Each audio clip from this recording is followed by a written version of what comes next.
Mon billet, ma réponse au ministre Amédée Kouakou. Monsieur le ministre, dans un débat aussi important que celui portant sur le développement humain et la transformation des richesses nationales et bien-être pour nos citoyens, il est essentiel d'adopter une posture constructive et tournée vers l'avenir. Les enjeux auxquels nos pays sont confrontés en matière d'éducation, de santé et de réduction des inégalités méritent que nous dépassions les divergences d'opinion pour réfléchir ensemble aux solutions les plus adaptées. Les propos du ministre M. Tidjam Thiam ont suscité des réactions diverses, comme d'habitude d'ailleurs, mais ils doivent être replacés dans leur contexte. Celui d'une volonté de contribuer à un débat national qui nous concerne tous. Ce n'est pas une attaque contre un gouvernement ou une administration, mais une alerte basée sur des faits mesurables et des statistiques internationales.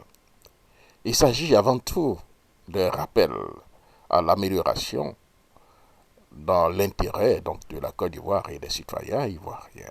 Dans ce pays, il y a des néopoliticiens qui viennent d'arriver, je dis bien des néopoliticiens qui ne connaissent pas la Côte d'Ivoire, qui vont à l'étranger et qui osent critiquer le président Alassane Ouattara pour dire que eux, les néopoliticiens, leur seul programme de développement, ça s'appelle, je sais pas, l'IDH.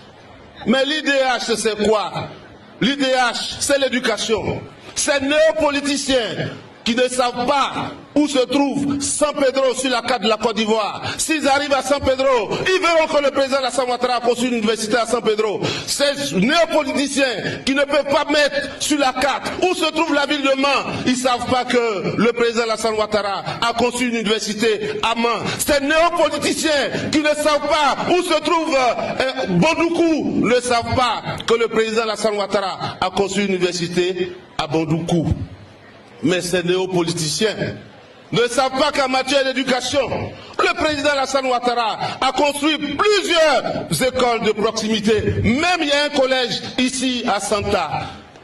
Alors, allons-y au niveau de la santé. Ces néopoliticiens qui ne savent pas où se trouve à Boisseau. Ils ne savent pas que le président Alassane Ouattara a fait un CHR à Boisseau. Ces néopoliticiens qui ne savent pas où se trouve à Zopé. Ils ne savent pas que le président Alassane Ouattara a fait un CHR à Zopé. Ces mêmes néopoliticiens qui ne savent pas où se trouve Danané ne savent pas que le président Alassane Ouattara a fait un CHR à Danané. Mais ça encore c'est très bien. Je voudrais dire merci à l'ensemble des Ivoiriens. Tout le travail que le président Alassane Ouattara a fait dans ce pays, c'est grâce à la contribution de chacun des Ivoiriens. Parce que les Ivoiriens, qu'on soit paysan, qu'on soit fonctionnaire, on paye des impôts dans ce pays. Et c'est les impôts des Ivoiriens qui permettent au président Alassane Ouattara de faire des routes, de mettre l'électricité, de construire des écoles, de faire des centres de santé. Mais quand on a été absent de ce pays pendant plus de 24 ans, on n'a jamais payé d'impôts dans ce pays. On ne peut pas dire que le président Alassane Ouattara n'a pas construit d'école, n'a pas construit de centre de santé, parce que vous n'avez jamais payé d'impôts dans ce pays. Je vais m'arrêter là pour aujourd'hui. Le moment va arriver où il va falloir qu'on se parle. Permettez-moi donc, monsieur le ministre, avec respect et sans polémique, de répondre à vos remarques. Monsieur le ministre, il est important donc de reconnaître que le débat sur le classement en matière d'indice de développement humain n'est pas une question d'ego et de paternité, un indice, mais une opportunité pour engager une réflexion constructive sur l'éducation, sur la situation actuelle de notre pays.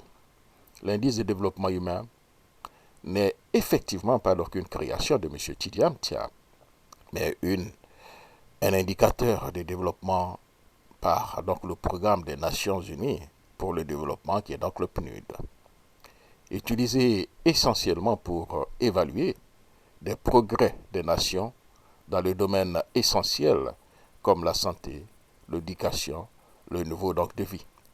Cependant, la pertinence donc de ces observations mérite d'être considérée avec sérieux.